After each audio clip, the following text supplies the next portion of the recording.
예, 저희 오늘 같이 볼 말씀 같이 보시도록 하겠습니다. 오늘 같이 볼 말씀은 요한계시록 14장 말씀입니다. 요한계시록 14장 1절에서 5절. 오늘 이제 시브리서 9장 27절 말씀, 잠깐 제가 쉐어를 하면은, 시브리서 9장 27절에 이런 말씀이 있습니다. 우리 다 아는 말씀인데, 한 번 죽는 것은 사람에게 정해진 것이요, 그 후에는 심판이 있으리니, 라고 이렇게 말씀을 하고 있습니다. 그러니까 모든 사람은 태어나서 반드시 죽을 수밖에 없습니다. 이제 죄를 지은 인생이기 때문에, 그래서 모든 사람은 다 죽어야 되는 인생인데, 이것은 하나님이 이제 정하신 이치입니다. 그런데 이제 그것이 끝이 아니라 그 후에 또 심판이 있다라고 이렇게 성경은 우리에게 가르쳐 주고 있습니다. 또 계시록 19장 20절 말씀을 잠깐 보면은 짐승이 잡히고 그 앞에서 표적을 행하던 거짓 선지자도 함께 잡혔으니 이는 짐승의 표를 받고 그의 우상에게 경배하는 자들을 표적으로 미혹하던 자라. 이 둘이 산채로 유황불 붙는 못에 던져지고 라고 이렇게 말씀을 하고 있습니다.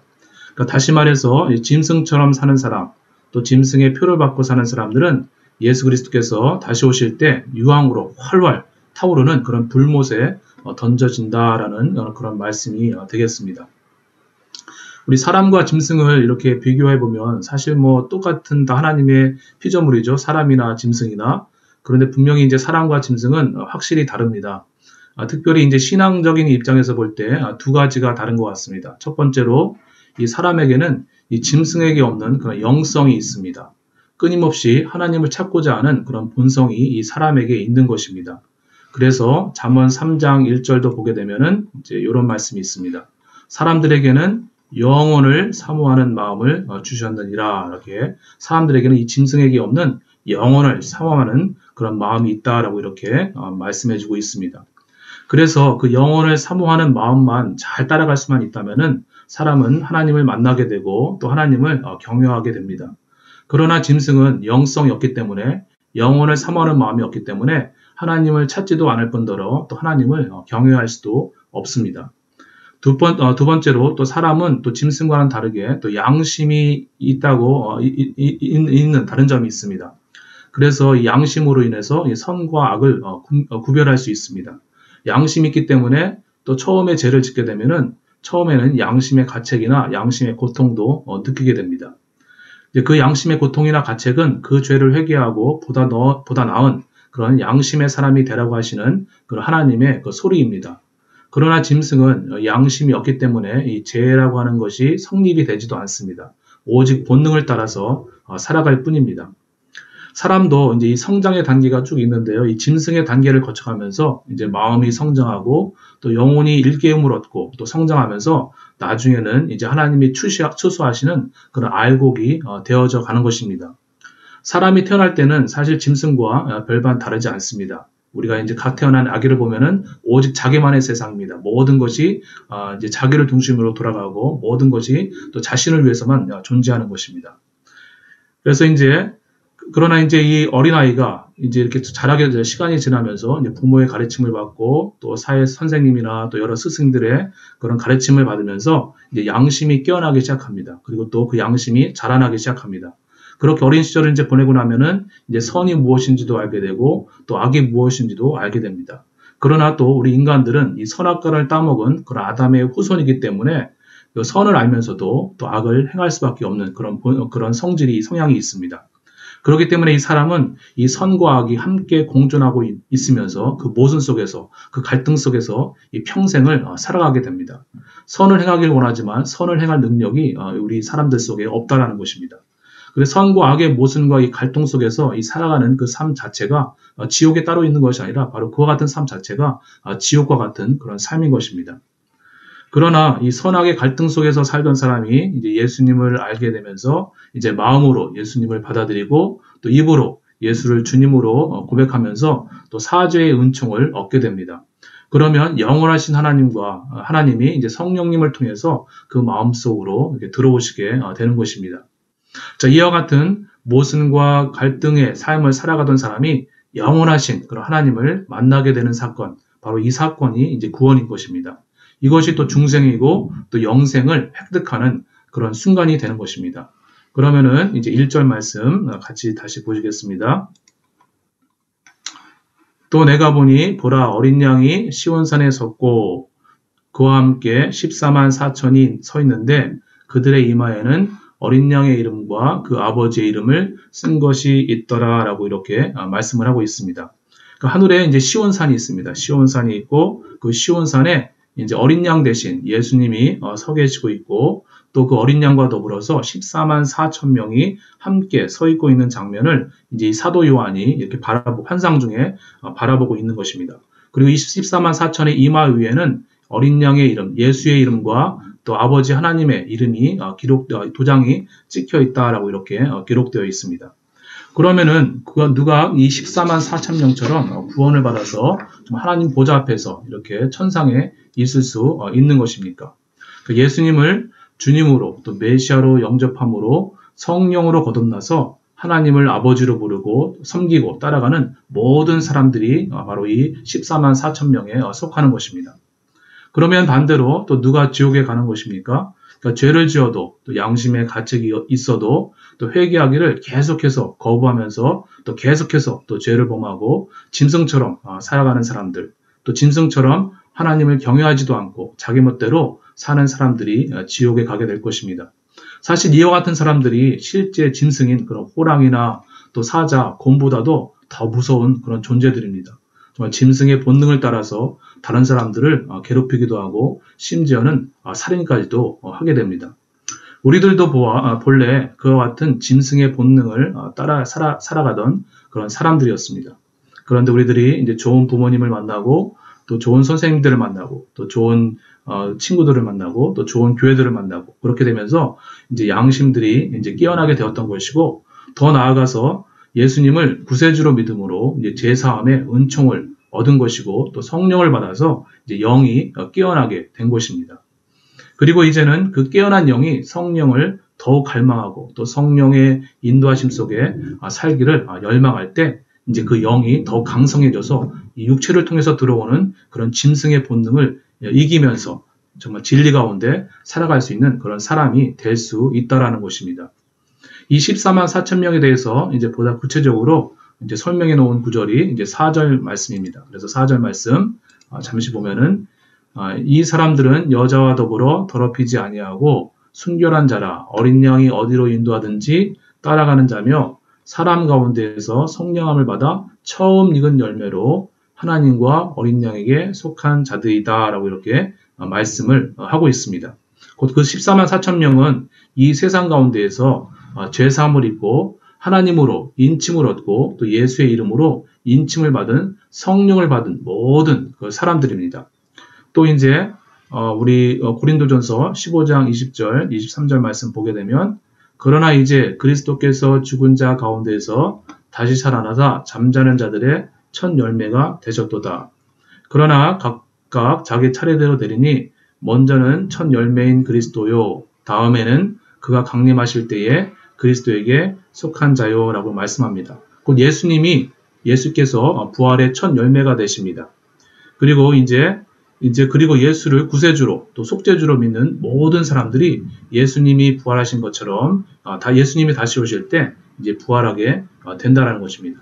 그 부활의 새 몸을 우리 예수님이 부활의 새 몸을 입은 것처럼 이제 예수님이 재림하실 때 예수님이 다시 오실 때 우리들도 그 부활의 새 몸을 덧입게 될 것입니다. 그래서 아마도 수십억 혹은 뭐 수백 명의 수백억의 사람들이 주 예수처럼 부활하게 될 것입니다. 정말 천상에 있는 이 14만 4천 명은 예수를 믿고 정말 제사함을 입고 하나님을 섬겨서 성령으로 인침받은 사람들인 것입니다. 그러니까 앞으로도 예수를 구세주로 믿고 또 제사함을 입고 또 하나님을 아버지로 모셔서 성령으로 인침받은 모든 사람들이 그 무리에 들어가게 될 것입니다. 그러니까 다시 말해서 이 14만 4천 명이라고 하는 것은 이 구원받을 숫자가 단지 그냥 문자적으로 이 14만 4천 명인 그런 고정된 숫자가 아니라는 것입니다. 그 예수를 구세주로 영접했던 과거의 모든 사람들, 그리고 현재 예수를 주님으로 믿는 모든 사람들 뿐만 아니라 앞으로 예수를 믿게 될 모든 사람들을 가리키는 그런 상징적인 숫자를 가리키는 것입니다. 그래서 어떤 분은 이제 말씀하기를 이제 12가 이제 완전수라고 하지 않습니까? 12가 보통 그러면 12 곱하기 12 하면은 144가 됩니다. 거기다가 또 충만을 의미하는 이제 10의 3승, 천을 곱하게 되면 14만 4천이 되어서 이제 그 구원받을 그런 총 무리의 완전한 그 총칭의 수를 가리키는 그런 상징적인 그런 의미로 그렇게 해석하는 분도 있기도 합니다. 그러면은 이 14만 4천 명이 하나님 보좌 앞에서 무엇을 하고 있습니까? 그래서 3절 말씀 같이 보게 되면 그들이 보좌 앞과 네 생물과 장로들 앞에서 새 노래를 부르니 땅에서 속량함을 받은 14만 4천 밖에는 능히 이 노래를 배울 자가 없더라 라고 이렇게 기록되어 있습니다. 그러니까 이들이 부르는 이 새 노래는 무슨 특별한 노래가 아닙니다. 그들이 하나님 앞에서 이제 이 새 노래를 부르는데 우리가 예수님을 믿으면 이제 새 사람이 되었다라고 이렇게 말하지 않습니까? 그러니까 어제 사람이나 오늘 사람이나 사실상 똑같습니다. 그런데 예수를 믿으면 우리가 새 사람이다라고 이렇게 부르는 것입니다. 예수 안 믿던 사람이 베드로의 고백과 같이 주님, 나는 죄인으로소이다 라고 이렇게 고백을 하고 또 회개를 하게 되면 하나님의 영이 그 마음속으로 들어와서 그가 새 사람으로 변화되게, 본질적으로 이렇게 변화되게 됩니다. 그러한 사람이 부르는 노래가 바로 새 노래인 것입니다. 예수를 믿지 않는 사람들은 부를 수 없는 그런 노래인 것입니다. 우리들이 사제의 은총을 알고 또 사제의 은총을 입어야만 사제의 은총을 또 우리가 노래할 수 있습니다. 또 물과 성령으로 우리가 거듭나야지만 물과 성령으로 거듭난 것에 대해서 감사하고 또 찬양하는 노래도 할 수가 있는 것입니다. 또 하나님의 은혜 가운데 살고 있다는 것을 깨달아야지만 하나님의 은혜를 찬양하는 노래를 부를 수가 있는 것입니다. 영원하신 하나님 나라 또 천국을 믿어야지만 나 가난 복지 귀한 성에 들어가려고 내 중한 짐을 벗어버렸네 같은 그런 찬양도 부를 수가 있는 것입니다. 우리들은 모두 예수를 믿었고 또 제사함의 은총을 또 노래 부르고 또 하나님의 은혜를 감사하면서 찬양을 하고 있습니다. 또 천국의 노래도 부르고 있습니다. 그런데 그것은 또 우리가 하나님과 막힌 담이 없기 때문에 하나님의 감동하심이 있어서 이 새 노래를 부를 수가 있는 것입니다. 그런데 우리가 예수를 믿어도 하나님과 이 막힌 담이 생겨서 하나님의 은혜가 내려오지 않게 되면 하나님의 말씀이 들려오지 않게 되면 하나님께 그 노래가 상달되지 않습니다. 그러나 반대로 우리들의 심령에 은혜가 가득하고 또 하나님과 막힌 담이 하나도 없고 또 하나님의 말씀이 우리 마음속에 생생히 살아있는 그런 새 마음을 가지고 노래하면 다른 사람들에게도 은혜를 끼치게 되고 또 나 자신에게도 은혜가 될 뿐만 아니라 또 하나님께도 큰 영광이 되는 것입니다. 혹시라도 나의 심령이 이렇게 메말라 있지는 않습니까? 또 찬양을 해도 또 은혜가 내려오지 않습니까? 그렇다면은 하나님 앞에 잠잠히 자신을 돌아보면서 자신의 죄를 살펴보고 또 그 죄를 발견하면 회개하고 또 하나님과 막힌 담을 허물어야 하는 것입니다. 정말 이 죄를 회개되는 것은 이 죄 때문에 하나님의 관계가 막히기 때문인 것입니다. 그러면 하나님의 은혜가 그 죄를 내려놓게 되면 하나님의 은혜가 다시 이 가슴 가운데로 내려오게 됩니다. 그리고 마음과 심령이 회복되고 또 새 힘을 얻게 되고 또 살아나게 되는 것입니다. 정말 심령이 살아있으면 찬양 그 자체가 정말 은혜가 되는 것입니다. 그러면은 이제 이 14만 4천 명의 특징을 이제 몇 가지 좀 살펴보았으면 좋겠습니다. 그래서 우리가 첫 번째로 볼 특징은 이제 보면은 이 사람들은 여자와 더불어 더럽히지 아니하고 순결한 자다라고 이렇게 말을 하고 있습니다. 그 한 여자가 좀 이 남자 저 남자랑 살거나 또 한 남자가 또 이 여자 저 여자랑 이렇게 사는 것은 참 음탕한 것이 아닐 수가 없습니다. 이 구약 성경의 그 호사야에서는 그 이스라엘 백성과 하나님의 관계를 이렇게 혼인 관계로 해석을 해서 이스라엘 백성을 하나님의 신부로 비유를 했습니다. 그런데 이 신부된 이스라엘 백성이 하나님을 섬긴다고 말로는 하면서 뒤로는 우상을 섬기게 되면 그것은 창녀와 똑같습니다. 순결한 신부가 될 수가 없는 것입니다. 오직 하나님만 사랑하고 섬겨야만 순결한 백성 또 순결한 신부가 될 수가 있는 것입니다. 이 14만 4천 명은 하나님을 최고로 제일로 사랑하는 그런 사람들인 것입니다. 누구든지 예수를 믿고 예수님의 영이 오시면 하나님을 제일 우선으로 사랑하는 그런 마음이 생깁니다. 그런데 그 마음을 자기 스스로 거역해서 그 사랑이 혼탁해져서 문제가 되는 것입니다. 이사야 11장 2절 3절 말씀 보시면 그에 위에 여호와의 영, 곧 지혜와 총명의 영이요 모략과 재능의 영이요 지식과 여호와를 경외하는 영이 강림하시리니 그가 여호와를 경외함으로 즐거움을 삼을 것이며 라고 이렇게 말씀을 하고 있습니다. 그건 뭐냐면 이제 하나님의 영이 임할 때 그 영을 임하게 되면 하나님을 경외하는 것을 즐거움으로 삼는다라고 이렇게 말을 하고 있습니다. 누구든지 정말 예수님을 믿고 제3을 입어서 성령을 받으면 하나님을 사랑하는 마음이 이렇게 마음에서 막 끓어오릅니다. 이것이 첫사랑입니다. 그런데 어느 순간에서부터인가 예수님보다 다른 것을 더 사랑하게 되면 그 첫사랑이 식어지게 됩니다. 성령님께서 거듭거듭 감동을 주실 때 회개하지도 않고 또 계속하여서 죄를 짓게 되면 또 성령이 감동을 주실 때 진리대로 살아가지 않게 되면 나도 모르는 사이에 그 첫사랑이, 그 열정이, 그 감동이 식어져 가게 되는 것입니다. 예수님을 따라가다가 예수님을 3번 부인한 그런 베드로에게 부활하신 예수님이 나타나셔서 그를 찾아가서는 아무 말도 묻지는 않고 단지 3마디만 하셨습니다. 네가 나를 더 사랑하느냐? 네가 나를 사랑하느냐? 네가 나를 사랑하느냐라고 물으셨을 뿐입니다. 주님을 정말 제일로 사랑하는 사람이 바로 주님이 계신 곳에 가는 곳입니다. 근데 주님보다 돈을 더 사랑하고 주님보다 또 여자를 더 사랑하고 또 주님보다 세상 권력을 더 사랑하는 사람들은 음녀가 되는 것입니다. 둘째로 또 이 14만 4천 명은 또 어린 양이 어디로 인도하든지 따라가는 자다라고 이렇게 기록을 하고 있습니다. 그러니까 양은 우리 양의 특징을 뭐 다 알지만 그 양은 이제 목자의 음성을 듣고 따라가야만 살 수 있는 아주 매우 어리석은 동물입니다. 정말 양 스스로는 풀이 어디에 있는지도 모릅니다. 그리고 또 어디에 쉴만한 물가가 있는지도 양 스스로는 이렇게 찾아낼 수도 없습니다. 또 강도가 오고 또 이리가 오는 경우가 있으면은 또 양은 스스로도 자기 목숨도 지켜내지 못합니다. 오직 목자가 지켜줄 뿐입니다. 그러니까 우리들도 이 천국까지 가는 길을 알지 못합니다. 우리가 어떻게 또 이 마귀 사탄의 시험을 이길 수 있는지 우리들은 잘 알지 못합니다.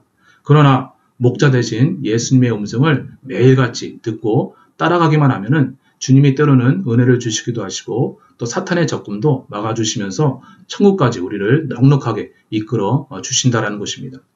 우리는 주님의 음성을 매일같이 들어야만 합니다. 양심을 통해서 듣고 또 설교를 통해서 듣고 또 성경 묵상함을 통해서 듣고 또 사건을 통해서 듣고 정말 하나님의 음성을 모든 것을 통해서 들을 수 있어야 합니다.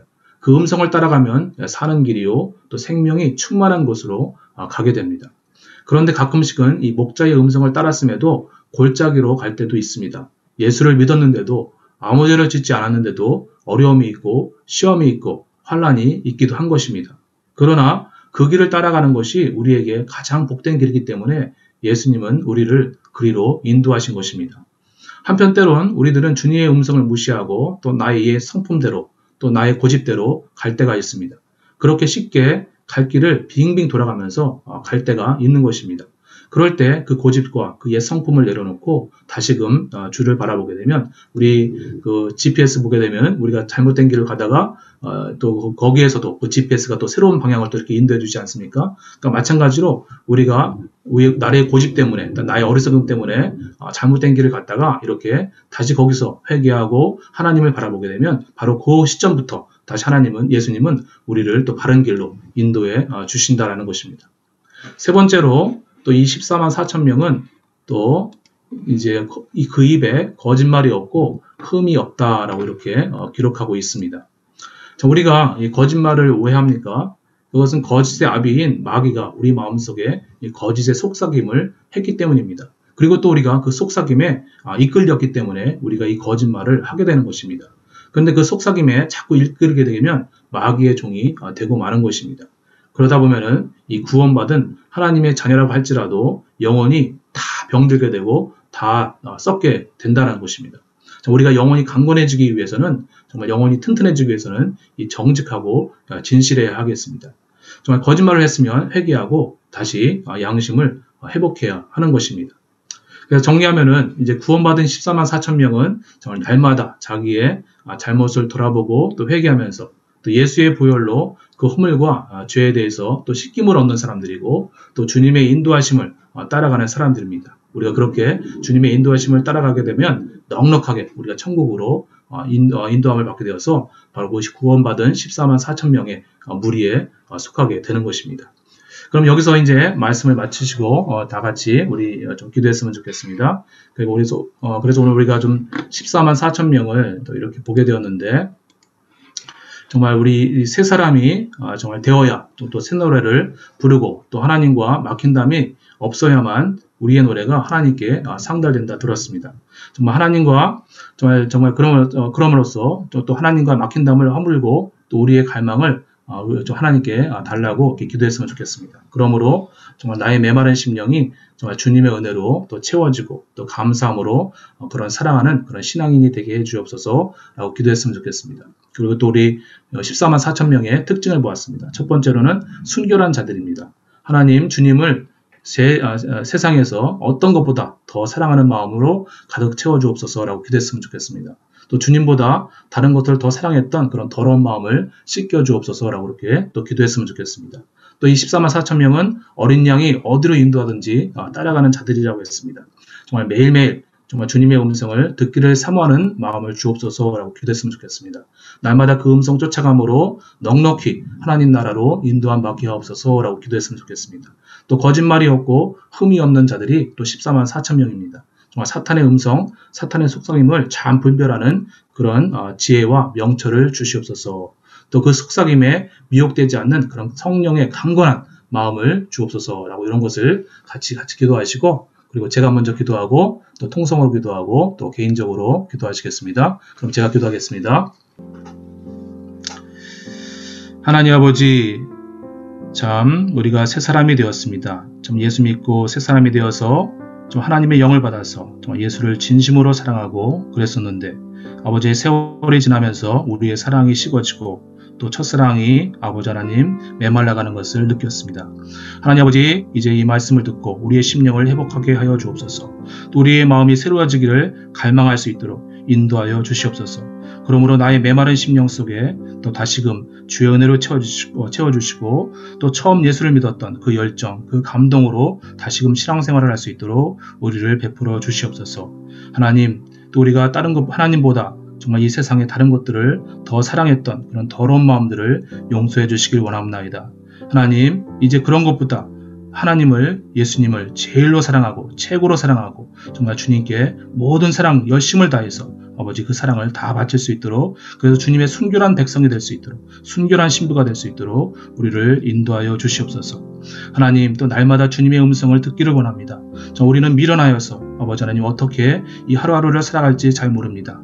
아버지, 그럴 때마다 우리에게 말씀해 주셔서 또 주님의 음성을 듣고자 하는 그런 열정을 우리에게 부어주셔서 날마다 하나님의 음성을 듣고 또 그 말씀을 행하고 실천함으로 아버지 하나님, 정말 또 하나님이 인도해 주시는 천국으로 넉넉히 이끌림을 받을 수 있도록 하나님 인도해 주시기를 간절히 원합니다.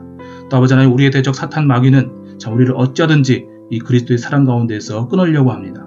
하나님 아버지, 우리가 그 사탄의 속임수에, 그 사탄의 아버지 하나님 또 이 속삭임에 미혹되지 않도록 우리에게 강건한 심령을 주시옵소서. 또 우리가 사탄의 속삭임이 올 때마다 그것이 사탄의 음성인지를 잘 분별할 수 있는 그런 지혜도 주셔서 정말 아버지 하나님 말씀을 쫓아가며 오로지 성령의 감동함으로 정말 우리 육체의 본성도 이길 수 있는 그런 능력의 종들이 될 수 있도록 하나님 인도해 주시길 간절히 원합나이다.